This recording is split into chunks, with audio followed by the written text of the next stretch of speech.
लोगों ने जिन जिन चीज़ों में सुख ढूंढा, वह सुख क्या हमेशा रहता है? वह सुख नहीं है, केवल सुख की कल्पना है। अगर उन चीज़ों में सच्चा सुख होता तो हमेशा रहता, पल में मिट नहीं जाता। जैसे कुछ लोग मानते हैं कि अगर उनके पास बहुत पैसा होगा तो सुख भी बहुत होगा। अच्छी खाने पीने की चीज़ें, कार, बंगला, मान सम्मान और जिन भी चीज़ों में सुख माना, वह सारी चीज़ें बहुत से लोगों के पास ये सारी चीज़ें होते हुए भी वह चिंता में रहते हैं, दुखी रहते हैं।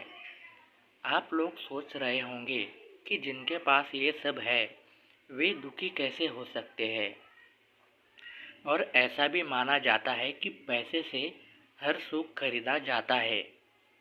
पर ये सारी चीज़ें होते हुए भी शरीर में अनेक रोग उत्पन्न होते हैं, चिंता उत्पन्न होती है।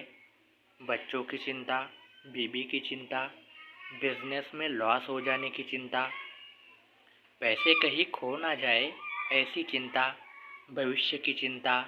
ये तो अमीर हो या गरीब, ऐसी चिंताएं तो लगी ही रहती है। ये चिंताएं तो अमीर गरीब नहीं देखती, सबको बराबर होती है।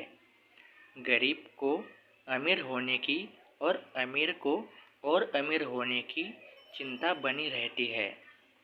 उम्र तो सबकी बढ़ती है, अमीर की भी और गरीब की भी। सब लोग मृत्यु की तरफ ही जाते हैं। धूप, छाँव, बरसात, ठंड और भूख सबको लगती है, चाहे वो गरीब हो या अमीर।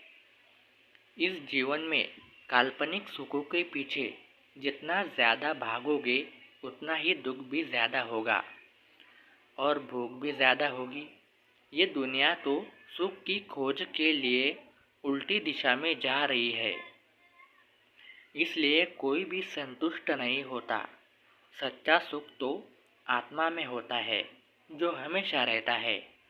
हम सुख को खोजते हैं बाहर की ओर, पर सुख हमारे अंदर से ही आता है और ये आत्मा का सुख काल्पनिक नहीं होता। इसलिए साधु पुरुष कहते हैं कि मोह माया त्यागो, सच्चा सुख अंदर है, जो सारे बंधनों से हमें मुक्ति देता है। उसका प्रमाण भागवत गीता और अष्टावक्र गीता में दिया गया है।